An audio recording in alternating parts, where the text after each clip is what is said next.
اگر خدا نخواستہ کسی کا ہسبینڈ فوت ہو جائے یا طلاق یافتہ تو ان کی عدت کے بارے میں آپ بتائیں کہ دونوں میں فرق، اور یہ کہ اور ایج کا کہ اگر کس عمر کی عورت کہاں تک اس کے لیے عدت ہے، تو اس طرح یہ ہمیں زیادہ فائدہ ہوگا انشاءاللہ۔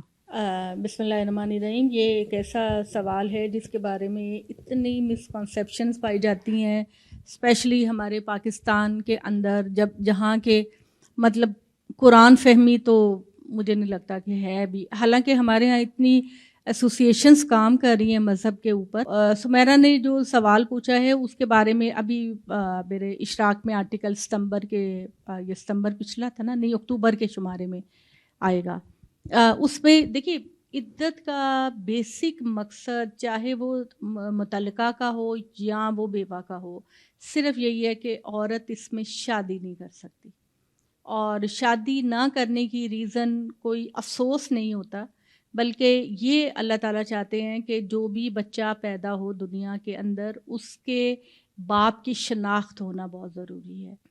تو یہ اللہ تعالیٰ نے بیوہ کے لیے جو ہے وہ جو متعلقہ ہے اس کے لیے عدت ہے 3 حیض۔ 3 حیض ہے، 3 مہینے نہیں ہے، 3 حیض ہے، کیونکہ ہر ایک کا جو حیض کا پیریڈ ہوتا ہے وہ ڈیفرنٹ ہوتا ہے، ٹھیک ہے، کسی کا 20 دن کے بعد ہوتا ہے، کسی کا 22 دن کے بعد، کسی کا 28 دن کے بعد۔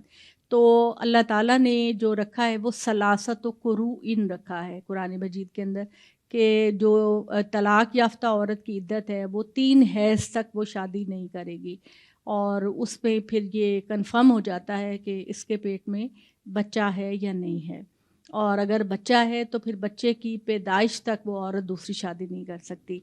تو بیوہ کی جو عدت رکھی ہے وہ 4 مہینے اور 10 دن رکھی ہے، اور 4 مہینے 10 دن میں بھی وہی کاز ہے کہ بچے کی پیدائش کنفرم ہو جائے، تب عورت دوسری شادی کر سکتی ہے۔ اور دوسری شادی میں ہمارے ہاں بہت ساری جو ہے وہ پابندیاں لگائی جاتی ہیں، خود ساختہ پابندیاں۔ ان پابندیوں کا کوئی تصور قرآن میں نہیں ہے۔ قرآن مجید تو بلکہ یہ کہتا ہے کہ اگر کوئی بندہ شادی کرنا چاہتا ہے کسی بیوہ کے ساتھ تو وہ اپنا پیغام اس تک پہنچا سکتا ہے۔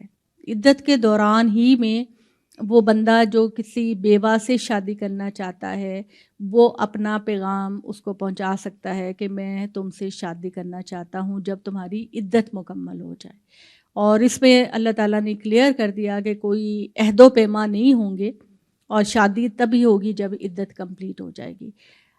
دوسری چیز کلیئر کرنے کی، چونکہ ہم لوگ یہاں پر ایک علمی ماحول کو برقرار رکھے ہوئے ہیں، تو کیا آپ کو یہ پتہ ہے کہ متعلقہ کی عدت 3 حیض کیوں ہے اور بیوہ کی عدت 4 مہینے 10 دن کیوں ہے؟ یہ بھی واضح ہونا چاہیے۔ نہیں واضح؟ کسی کو پتہ ہے؟ سمیرہ کو پتہ ہے؟ جی سمیرہ نائل۔ جب ہم طلاق کا جو ہوتا ہے اس میں ایک وقت مقرر ہوتا ہے، آپ کو پتہ ہے کہ اب آپ کو طلاق دی تو آپ اپنے حیض کو کم کر سکتے ہیں، لیکن اگر خدا نخواستہ شوہر اچانک فوت ہو جائے اور آپ کو یعنی کہ اس کے لیے زیادہ ٹائم گزارنا پڑتا ہے، کیونکہ کسی کا جو پیریڈ کا ٹائم زیادہ لمبا ہوتا ہے، کسی کا کم، تو میک شیور کہ پریگنینسی نہ ہو اور اس کے بعد عورت کو کوئی مسئلہ نہ ہو۔ اچھا، ایک تو میں وہ جو بیوہ کی عدت کے بارے میں کنڈیشن ہمارے پاکستان کے اندر ہے وہ تو بہت ہی بری ہیں، وہ میں اپنے سوال کی طرف آتی ہوں، سمیرہ نے بھی بتا دیا، میں کچھ تھوڑی سی اور روشنی ڈالوں گی۔ لیکن ہمارے ہاں کہا جاتا ہے کہ عورت جو ہے وہ کوئی چوڑیاں اس کی جیسے ہندوؤں میں توڑی جاتی ہیں نا، ویسے ہمارے چوڑیاں توڑ دی جاتی ہیں۔ اگر ایک چھلا بھی عورت نے بیوہ نے پہنا ہوا ہے، تو میرے کزن کی وفات ہوئی تو اس کی بیوی سے سب کہنے لگے کہ تم نے اگر ایک چھلا بھی گھر میں پہنا تو تمہارے میاں کو عذاب ہوگا، میاں کو عذاب ہوگا، اور بیوی اگر عدت نہیں کرے گی تو میاں کو سزا ملے گی۔ یہ بالکل جاہلانہ باتیں ہیں، بالکل اللاجیکل باتیں ہیں۔ کسی کے عمل کی سزا کسی دوسرے کو ملنے کا اسلام میں کوئی تصور نہیں۔ جو آپ عمل کریں گی اس کا انعام بھی آپ کو ملے گا، جو برائی آپ کریں گی اس کی سزا بھی آپ کو ملے گی۔ آپ کے گناہ کی سزا کسی دوسرے کو ہرگز نہیں ملے گی۔ تو یہ بات بالکل اسلام کے خلاف ہے کہ اگر عورت نے کوئی جیولری پہنی ہے، اول تو اس کی اجازت ہے، آپ پہ اس طرح کی پابندیاں نہیں ہیں کہ آپ نے ایک چھلا بھی نہیں پہننا اور آپ نے صرف گھر کے اندر رہنا ہے. اب آج کل کا ماحول، جیسے ماڈرن کلچر کی ہم بات کر رہے تھے، کہ اب اس طرح کی پابندیوں کو تو اسلام ایک یونیورسل مذہب ہے، پوری دنیا کے لیے اور قیامت تک کے لیے مذہب ہے، لہٰذا اس کی جو احکامات ہیں ان کے اندر اتنی زیادہ لچک ہے اور اتنا تصور ہے اس کے اندر کہ وہ اب قیامت تک کے حالات کو اسلام کا حکم کور کر سکتا ہے. اب آج کل کی خاتون ہے جس نے جاب پر جانا ہے، آپ لوگوں میں سے ہر کوئی ماشاءاللہ کچھ نہ کچھ کر رہا ہے، اور پاکستان کے اندر بھی اب یہ ٹرینڈ ہے کہ خواتین بھی، کوئی ٹیچر ہے، کوئی بینک میں ہے، کوئی کہیں ہے، تو وہ جو 4 مہینے 10 دن ایک گھر کے اندر رہنے کا کانسیپٹ ہے وہ تو اب ہے ہی نہیں، اور نہ ہی اسلام نے اس چیز کی کوئی آپ سے ڈیمانڈ کی ہے. عدت کے اندر آپ شادی نہیں کر سکتے، اور دوسری بات اللہ تعالیٰ نے یہ کہی ہے کہ آپ کسی ایسی جگہ اکیلے نہ جائیں جہاں بچے کی پیدائش پر کوئی الزام لگا دے، کوئی کہہ دے کہ جی یہ بچہ جو ہے یہ تو اس عورت نے احتیاط نہیں کی، فلاں جگہ گئی ہے، اس کے پہلے شوہر کا نہیں، تو اس طرح کا کوئی بلیم نہ ہو. باقی آپ جاب کر سکتے ہیں، آپ ہاسپٹل جا سکتے ہیں، جو کام بھی آپ کی زندگی کی ریکوائرمنٹ ہے وہ آپ وہ کام کر سکتے ہیں. نبی صلی اللہ علیہ وسلم کے پاس ایک خاتون آئی تو اس نے کہا یا رسول اللہ میرے میاں فوت ہو گیا ہے اور ہمارا ایک باغ تھا جس میں وہ کام کر کے ہمیں کھلاتا تھا، تو اب میں بیوہ ہو گئی ہوں، میں عدت میں ہوں، تو میں کیا کروں؟ تو آپ صلی اللہ علیہ وسلم نے فرمایا کہ جاؤ اپنے باغ میں کام کرو اور اپنے بچوں کو بھی کھلاؤ، اپنی فیملی کو بھی کھلاؤ. تو کام کرنے سے عدت میں اللہ تعالیٰ آپ کو نہیں روکتا، کسی جگہ جانے سے نہیں روکتا، ہاسپٹل جانے سے نہیں روکتا، صرف اور صرف یہی بات ہے کہ آپ نے شادی نہیں کرنی اور کسی ایسی جگہ کسی ایسے مرد سے نہیں ملنا کہ آپ کی پریگننسی پہ کوئی انگلی اٹھا سکے، ادروائز بالکل نارمل حالات ہیں، کوئی ایسی بات نہیں. اور جیسے کہ ہم بات کر رہے تھے کہ ایک مرد جو ہے وہ شریفانہ طریقے سے اگر ایک خاتون کو یہ پیغام دیتا ہے کہ عدت کے بعد میں تم سے شادی کرنے میں انٹرسٹڈ ہوں، تو بالکل وہ ایسا کر سکتا ہے. یہ اللہ کا قرآن مجید میں حکم ہے. میں نے لاہور کے اندر دیکھا کہ ایک خاتون تقریباً میری امی کی ایج کی ہیں، تو ان کے جب میاں فوت ہوئے تو باہر سے ان کو افسوس کے فون آ رہے تھے، تو انہوں نے کہا کہ میں کسی غیر محرم کی آواز نہیں سنوں گی. تو اب یہ ساری لاجیکل باتیں ہیں، یہ آپ اس کو لے کر چلیں گے تو آپ بہت پیچھے رہ جائیں گے. دیکھیں نبی صلی اللہ علیہ وسلم نے ایک بڑی خوبصورت بات بتائی کہ جو اللہ کے دین سے کشتی کرے گا نا تو دین اس کو گرا دے گا. تو اللہ کے دین کے ساتھ کشتی لڑنے کی، اپنے فیصلے تھوپنے کی کوشش آپ کو نہیں کرنی چاہیے. آپ کے لیے سورس اللہ کی کتاب اور نبی صلی اللہ علیہ وسلم کی سنت ہے. تو یہ جو میں نے ابھی سوال پوچھا آپ سے وہ یہ ہے سوال کہ عدت، طلاق کی عدت 3 حیض ہے اور بیوہ کی عدت 4 مہینے 10 دن ہے. تو اس کی سمیرہ نے بھی بات کی، میں بھی تھوڑی سی اور اس کی وضاحت کر دوں کہ جو اللہ تعالیٰ نے طلاق کا ایک پورا پروسیجر رکھا ہے. ابھی ہم ایک ایک ٹاپک کو اگر لے کے بیٹھیں تو کئی گھنٹوں چلتے ہیں اس پہ بات کرنے کے لیے. اللہ تعالیٰ نے جو طلاق کا پروسیجر رکھا ہے وہ یہ رکھا ہے کہ اول تو غصے میں طلاق نہیں ہوتی. جو ہمارے ہاں کہتے ہیں نا طلاق تو ہوتی غصے میں ہے، بھئی طلاق غصے میں نہیں ہوتی. نبی صلی اللہ علیہ وسلم کے پاس حضرت عمر کے بیٹے آئے اور انہوں نے کہا یا رسول اللہ میں نے اپنی بیوی کو غصے میں طلاق دی ہے. تو آپ نے کہا کہ غصے میں طلاق نہیں ہوتی، جاؤ اپنی بیوی سے رجوع کرو جا کے. اور دوسری بات یہ کہ حیض میں طلاق نہیں ہوتی. جب عورت کو پیریڈز ہوں اور اس میں یہ جیسے ہمارے پاکستان میں ہوتا نا کہ اچھا تم نے میری شرٹ نہیں استری کی، جا میں تجھے 10 طلاقیں دیتا ہوں، اور تم نے میری امی کو دوائی نہیں دی تو جاؤ میں تمہیں 3 اکٹھی طلاقیں دیتا ہوں. میں ڈراموں میں 1 منٹ میں نے تجھے طلاق دی، میں نے تجھے طلاق دی، چلو جی فارغ ہو گئے، اب جناب جی پچھتا رہے ہیں تو جاؤ حلالہ کرو جا کے. کتنا غیر اخلاقی گھنونا عمل ہے یہ والا. اور وہی والی بات یہ کہ جیسے ہمارے نبی نے فرمایا تھا کہ تم ہر وہ گمراہی کرو گے جو یہود و نصارہ نے کی. یہ ہم ہر وہ غلطی، قرآن ہم نے پڑھنا نہیں، خود ساختہ ہمارے فتوے ہیں، تو آپ صلی اللہ علیہ وسلم نے کہا کہ اگر وہ گمراہی کے ایک گڑھے میں بھی گئے تھے تو تم بھی اسی میں جاؤ گے. تو ہمارے ہاں کیا ہوتا ہے طلاق کا طریقہ کہ فوراً دیا, اب پچھتا رہے ہیں, بچے کہاں جائیں گے, بیوی کہاں رولے گی, چلو اب اللہ کو دھوکہ دینے کے بہانے یہ ہے کہ 1 رات کے لیے نکاح کر لو, 2 راتوں کے لیے نکاح کر لو. اور ہمارے ہاں ایسے پروفیشنل مولوی موجود ہیں جو اپنے آپ کو آفر کرتے ہیں کہ ہم نکاح آپ کی بیوی سے کر لیتے ہیں 2 دنوں کے لیے, 2 راتوں کے لیے, اور پھر ہم جو ہے طلاق دے دیں گے تو تم ان سے دوبارہ شادی کر لینا. اب یہ اللہ کو دھوکہ دینا ہے نا, کیا ہے اللہ کو دھوکہ دینا ہے. اتنا بڑی قدرت اور اتنی بڑی پاور کے بادشاہ. اب دیکھیں بنی اسرائیل کا ایک جو رویہ تھا, میری گفتگو میں نا وہ ڈائریکشنز نکل آتی ہیں ایسے ایسے. تو بنی اسرائیل کو اللہ تعالیٰ نے ان کی نافرمانیوں کی وجہ سے کہا کہ تم ہفتے کے دن کوئی دنیا کا کام نہیں کرنا, کوئی کاروبار نہیں کرنا, کوئی بیٹھ جائیں آپ, تکلیف ہوگی آپ کو بیٹھ. اچھا اچھا چل اوکے. تو اللہ تعالیٰ نے ان سے کہا کہ تم نے, اچھا بنی اسرائیل کی ایک بستی تھی جو دریا کے کنارے تھی, تو وہ وہاں سے مچھلیاں پکڑ کر بیچا کرتے تھے, ان کی معاش کا ذریعہ تھا.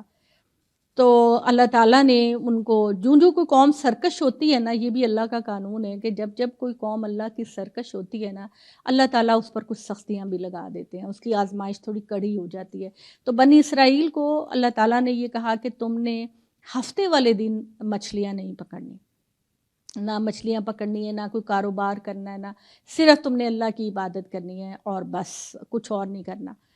تو اچھا اللہ کی دوسری طرف سے آزمائش یہ آئی جس کا ذکر سورہ اعراف کے اندر ہے کہ ہفتے والے دن ہی مچھلیاں آتی تھیں, اور وہ دریا کے اندر عام دنوں میں بہت کم مچھلیاں آتی تھیں, ہفتے والے دن اتنی مچھلیاں آتی تھیں کہ وہ اچھل کر چھلانگے لگا کر کہتی تھیں کہ آؤ ہمیں پکڑو.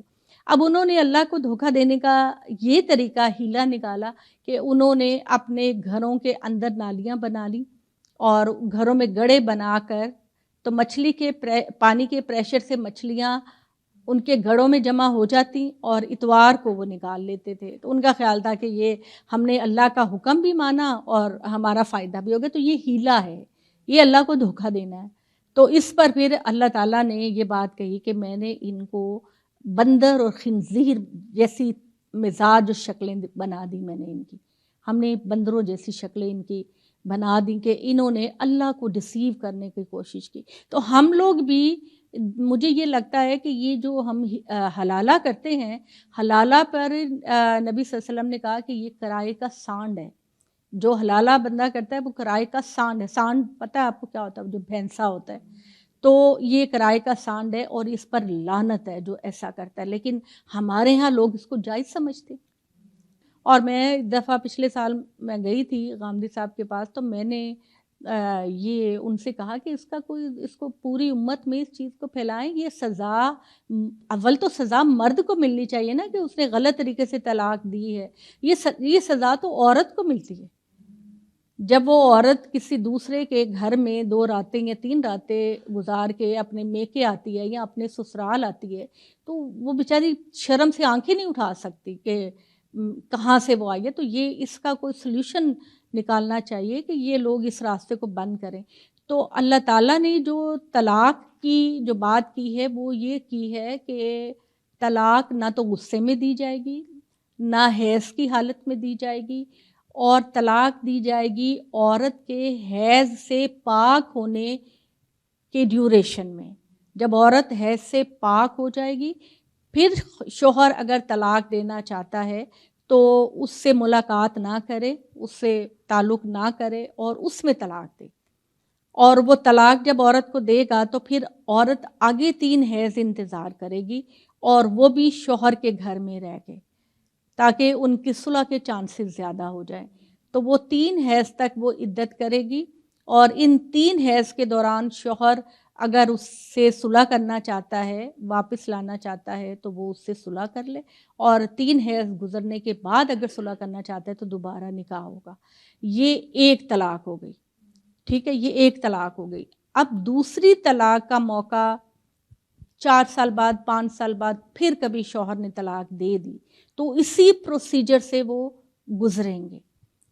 اور تب بھی 2 مرتبہ اللہ تعالیٰ نے کہا کہ الطلاق و مرتان، یعنی بیوی کو طلاق دے کے واپس کرنے کا حق مرد کو زندگی میں 2 دفعہ ہے، لگاتار 2 دفعہ نہیں بلکہ مختلف ٹائم پر 2 دفعہ، اور تھرڈ ٹائم اگر پھر 2 سال بعد 3 سال بعد مرد بیوی کو طلاق دیتا ہے تو پھر وہ اس کے لیے جائز نہیں ہے، پھر وہ اپنا گھر بسائے گی، اتفاق سے شوہر نے طلاق دے دی یا شوہر کی وفات ہوئی تو پھر پہلا شوہر، یہ اس کو سزا مرد کو دی گئی ہے۔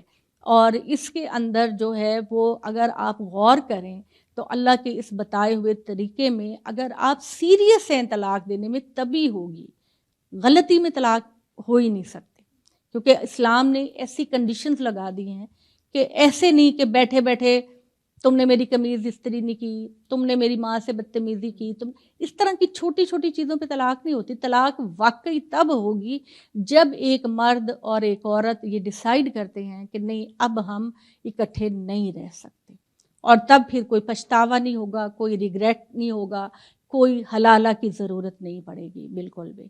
تو اللہ تعالیٰ نے جو طریقہ بتایا ہے وہ یہ بتایا ہے کہ طلاق آپ نے اس طرح سے دینی ہے، پاکیزگی کے دنوں میں دینی ہے جس میں میاں بیوی کی مباشرت نہ ہوئی ہو، اور پھر اپنے گھر میں رکھے گا اور 3 حیض تک انکار کرے گا، اور وہ اس کو انتظار کرے گی خاتون، اور پھر واپس لینے کے مواقع 2 دفعہ ہیں مختلف ٹائم پہ، تھرڈ ٹائم اگر وہ پھر یہی بدتمیزی کرے گا تو اس کا پھر یہ طریقہ ہے۔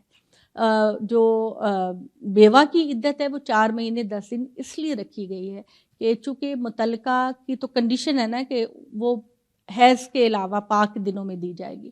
اب بیوہ کا جو شوہر فوت ہوا ہے وہ تو کسی وقت بھی ہو سکتا ہے، عورت حیض میں ہو سکتی ہے، عورت کے ایام چل رہے ہیں، وہ کوئی بھی ہوگی، تو آپ کے لیے اس کو ڈیفائن کرنا مشکل ہو جائے، کاؤنٹ کرنا مشکل ہو جائے گا اس کو، تو پھر اس لیے اللہ تعالیٰ نے کہا ہے کہ کچھ دن زیادہ پھر اس کے بیوہ کے کچھ دن زیادہ بڑھا دیے جائیں تاکہ جو پریگننسی ہے وہ اچھے طریقے سے کنفرم ہو جائے کہ عورت، کیونکہ آج کل تو ٹھیک ہے آپ کہہ سکتے ہیں کہ الٹرا ساؤنڈ ہے، مشینیں ہیں، سب ہے، لیکن اور ابھی بھی دنیا میں بعض علاقے ایسے ہیں کہ جہاں پر یہ ساری سہولیات آپ کے لیے نہیں ہے۔ تو اسلام تو یونیورسل مذہب ہے نا سب کے لیے، تو اس لیے اللہ تعالیٰ نے یہ بات رکھی کہ چونکہ متعلقہ کا تو ڈیفائن ہو جاتا ہے اس پروسیجر میں کہ وہ نہیں ہے حاملہ، لیکن بیوہ کی چونکہ آپ ایک کنفرم ٹائم نہیں آپ کا ہوتا تو اس لیے اللہ تعالیٰ نے کچھ ٹائم بڑھا دیے۔ یہ کوئی ایسی عورت ہے جس کو پیریڈز بند ہو گئے، اولڈ ایج ہو گئی ہے اور بیوہ ہو گئی ہے، تو اس کے لیے کیا پھر ہوگا؟ دیکھیے جو عدت کا تو مقصد ہی بچے کی پیدائش کو کنفرم کرنا ہے نا۔ اگر عورت اس ایج سے گزر چکی ہے کہ اس کو پیریڈز ہی نہیں ہو رہے تو کوئی عدت ہی ہے ہی نہیں۔ ویسے بھی ایجڈ خاتون کی تو عدت بنتی نہیں اگر اس نے شادی نہیں کرنی۔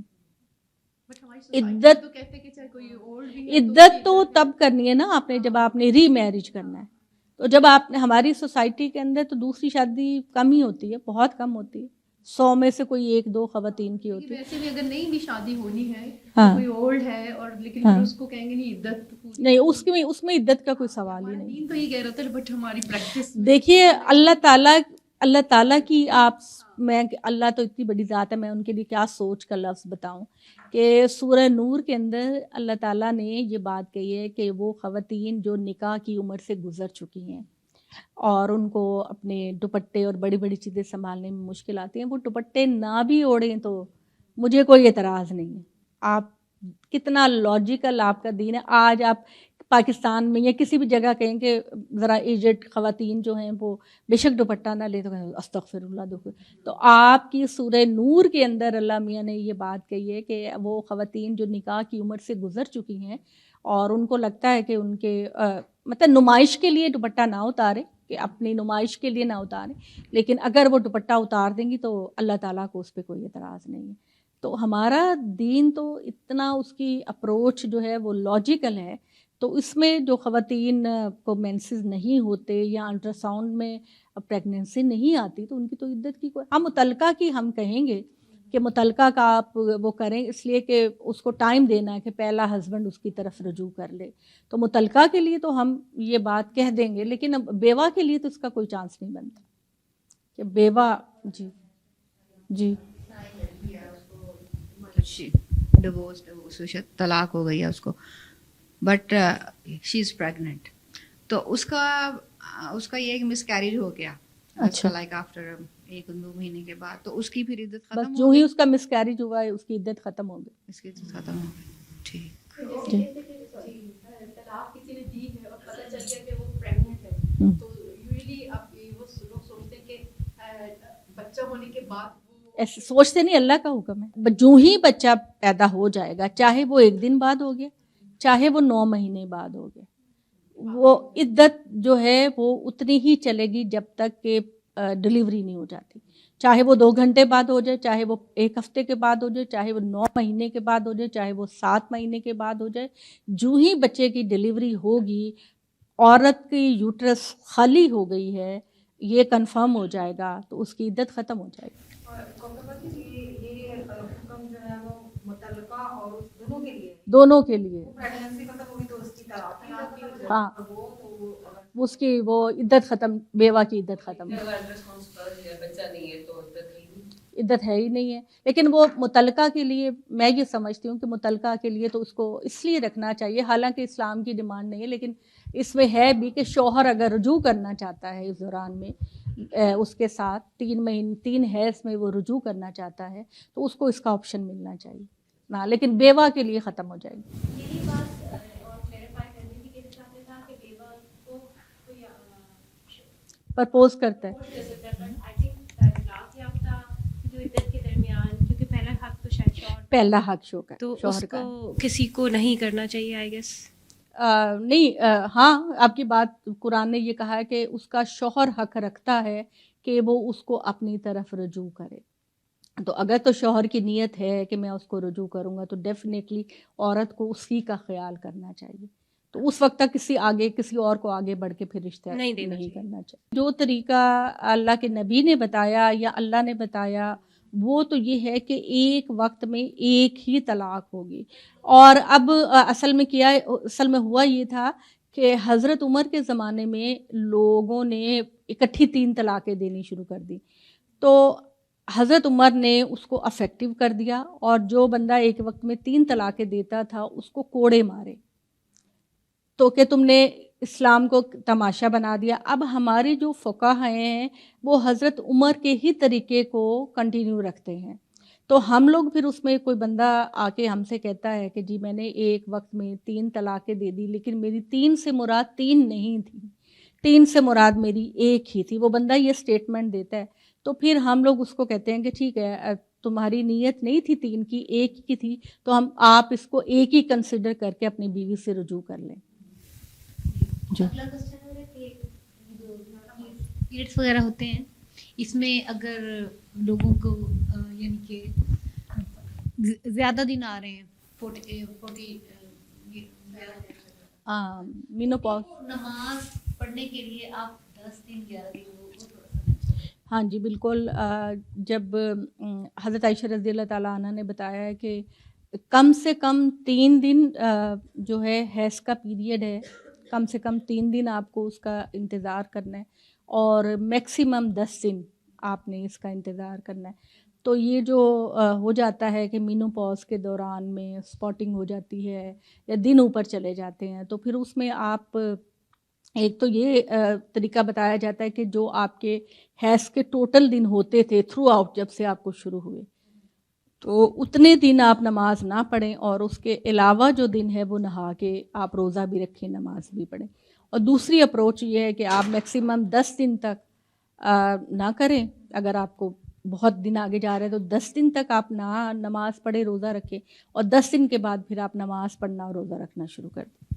اس کے معاملے میں ایک اور سوال کرنا تھا، یہ مینوپاز کے درمیان ایسا بھی ہو جاتا ہے کہ جیسے 3-4 دن ہو رہے ہیں اور اس کے بعد کچھ گیپ آ جاتا ہے 1-8 دن کا، مطلب وہ بہت یونیفارم نہیں ہوتی جیسے اور پھر کچھ ایک دن اسپاٹنگ ہو جاتی ہے, تو سمجھ نہیں آتا کہ آپ کس اس میں ہے نا, اور آپ کا روٹین بھی کچھ چینج ہو جاتا ہے جس سے آپ گیس نہیں کر پاتے. اچھا, اس میں آپ کو یہ بتا رہی ہوں نا کہ آپ جب سے 12-13 سال کی عمر سے آپ کو شروع ہوئے تھے اور جتنے دن تک رہے آپ کو, آپ ہر ایک کا ہوتا ہے نا, مجھے 5 دن آتے ہیں, مجھے 3 دن آتے ہیں, 8 دن, بس اتنے دن آپ ویٹ کریں, انہی ڈیٹس میں, انہی دنوں میں آپ ویٹ کریں, اور ان دنوں کے علاوہ جو دن ہوتے ہیں اس میں آپ نہا کے نماز پڑھ لیں. ہاں, اور اس میں یہی ہوتا ہے کہ جیسے ہلکا ہلکا داغ ہے تو آپ کوئی اگر پیڈ رکھتی ہیں یا آپ کوئی ٹیشو پیپر رکھتی ہیں تو آپ اس کو چینج کر کے نماز پڑھ لیں, چینج کر کے نماز پڑھ لیں. ہاں, کیونکہ نبی صلی اللہ علیہ وسلم نے یہ فرمایا ہے کہ وہ جو آپ کے ایکسٹرا دن ہوتے ہیں نا, وہ حیض نہیں ہوتا, وہ ایک بیماری ہوتی ہے, استحاضہ ایک بیماری ہوتی ہے جو کسی وین کے ڈیمیج ہونے کے نتیجے میں ہونا شروع ہو جاتی ہے.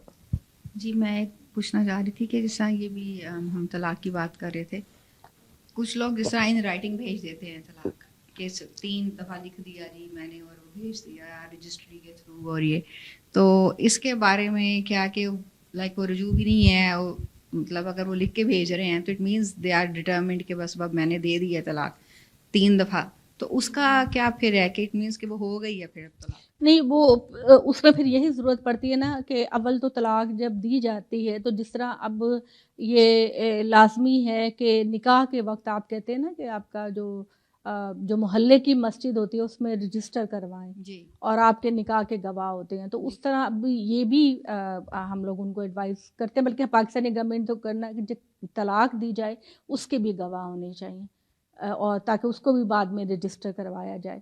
تو دوسری بات یہ کہ اگر کسی نے باہر سے طلاق بھیجی ہے تو وہ یہ کنفرم کرے کہ واقعی وہ بیوی کو طلاق دے رہا ہے, صرف بیوی کے سامنے نہیں بلکہ سامنے کسی کو گواہ بنا کر کہ میں طلاق دے رہا ہوں اور میں نے 1 طلاق دی ہے. تو اسی طریقے کو ایڈوائز کر کے آپ اس کو کہیں کہ پہلے 1 طلاق دو اور اس کو سوچو, پھر بعد میں سوچنا کہ اگر تم نے طلاق مزید دینی ہے تو پھر تم 3 طلاقیں دے کے اس کو فارغ کر دو.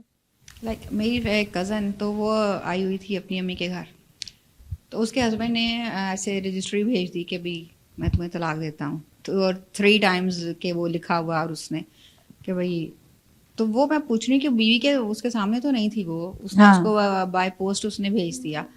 تو لیکن رائٹنگ اس کی اپنی ہے, میاں کی اپنی رائٹنگ ہے اس کی, اس نے کنفرم کر دیا فون پہ کہ میں نے تجھے بھی, اس کے کوئی رابطہ نہیں رہا اس کے بعد, بس اس نے بھیج دی, اور وہ تھا کہ وہ کہتے ہیں نا وہ جو پاکستان میں وہ پیپر جو لیگل پیپر ہوتا ہے اس کے اوپر لکھ کے, اور وہ ساری اسٹیمپس وغیرہ لگی ہوئی تھیں, سارا کچھ, اور اس کے بعد اس کا کوئی نہیں ہے, رجوع نہیں ہے اس کے کوئی بعد, رجوع نہیں, کچھ نہیں. تو وہ میں پوچھ رہی تھی کہ وہ ہو گئی ہے, وہ پھر اس طرح سے تو آپ کو کورٹ میں جانا پڑے گا اس معاملے کیونکہ میں, اس کے بعد یہ کہ میرے جو رجسٹر کروانے کے لیے نا ماموں میرے گئے تھے وہ لے کے پیپر, وہاں منصورہ گئے تھے, انہوں نے پتا کیا, انہوں نے کہا کہ ہاں نہیں ان کے لحاظ سے تو ہو گئی ہے نا, لیکن اگر شوہر کا کوئی کانٹیکٹ اس کے بعد نہیں ہے تو 3 حیض تک وہ انتظار کر کے اس کی عدت کرے گی, اور پھر کورٹ میں جا کے رجسٹر کروائے گی, کیونکہ اگر وہ ری میرج آگے کرنا چاہتی ہے تو کورٹ کو اجازت دینی پڑے گی نا کہ اب یو آر فری ناؤ, تو وہ کورٹس کی پرمیشن سے پھر 2nd میرج کر سکتے ہیں. ہاں جی, پوری دنیا کے مسائل ہیں یہ. ایک میری کرسچن فرینڈ تھی میری, انگریز, پاکستان کافی عرصہ رہی, پھر اس نے شادی کی تو اس کا میاں شام کو شراب پی کے آتا تھا اور اس کو اتنا مارتا تھا. یہ ہم ہر چیز کو پاکستان کے, یہ سائیکی ہے, یہ انسان کی نفسیات ہے, یہ اس میں مرد جو ہے نا, پتہ نہیں اس کے اندر کیا, برے مردوں کی بات کر رہی ہوں, اچھے مردوں کی بات نہیں کر رہی, ان کے اندر کیا کمپلیکس ہے کہ وہ بیوی کو تھرو آؤٹ جب سے دنیا بنی ہے یہ مسئلے چل رہے ہیں, ماں کے ساتھ بہت اچھا ہے, بہن کے ساتھ بہت اچھا ہے, بیوی کے ساتھ پتہ نہیں مرد کی نفسیات کو کیا ہے. بعض تو بہت اچھے ہوتے ہیں لیکن بعض تو بالکل وہ ہمارے ہاں جو زبان استعمال کی جاتی ہے کہ پاؤں کی جوتی ہے, اور جوتی اگر تنگ کرے تو بدل لو, یہ اسلام کا تصور تو نہیں ہے. ہمارے پیغمبر صلی اللہ علیہ وآلہ وسلم تو اپنی بیویوں سے اتنا پیار کرتے تھے کہ آتا ہے کہ جس جگہ گلاس پہ منہ رکھ کر ان کی بیویاں پانی پیتی تھیں وہیں پر حضور اپنا منہ رکھ کے پانی پیتے تھے, لاڈ کرتے تھے. آپ یہ دیکھیں جب آپ کے زندگی کے آخری دن چل رہے تھے تو سب نے کہا کہ ان کو عائشہ کے ساتھ منتقل کر دیتے ہیں, ذہنی طور پہ مطابقت زیادہ ہے. تو حضرت عائشہ سے کہتے تھے کہ یہ مسواک مجھے نرم کر کے دو ذرا, ایسے مسواک نرم نہیں ہوتی تو نرم. تو حضرت عائشہ اپنے دانتوں سے اس کو نرم کر کے دیتی تھیں اور پھر اس سے ہمارے نبی جو ہیں اپنے دانتوں کو صاف کرتے تھے.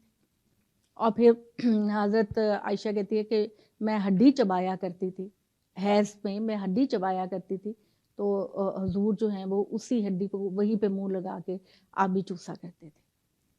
تو یہ یعنی اتنی رسپیکٹ اور اتنا پیار. اور یہ مرد جو ہوتا ہے نا, یہ عورت کو وہ سمجھتا ہے کہ میں نے پتہ نہیں خرید لیا ہے یا میں نے اس کو میری یہ لانڈی بن گئی ہے. اس طرح کے سارے کانسیپٹ. آپ یہ جوس کی بات اگر آپ لیں تو میرا بیٹا جو ہے نا وہ آج کل چونکہ عبرانی زبان سیکھ رہا ہے تو وہ ان کے کلچر کو واچ کرتا ہے. تو وہ مجھے بتا رہا تھا کہ جیسے ہمارے ہاں ہسبینڈ اینڈ وائف ایک بیڈ پہ سوتے ہیں, ان کے ہاں تو کوئی تصور نہیں ہے کہ ہسبینڈ اینڈ وائف ایک بیڈ پہ سوئیں.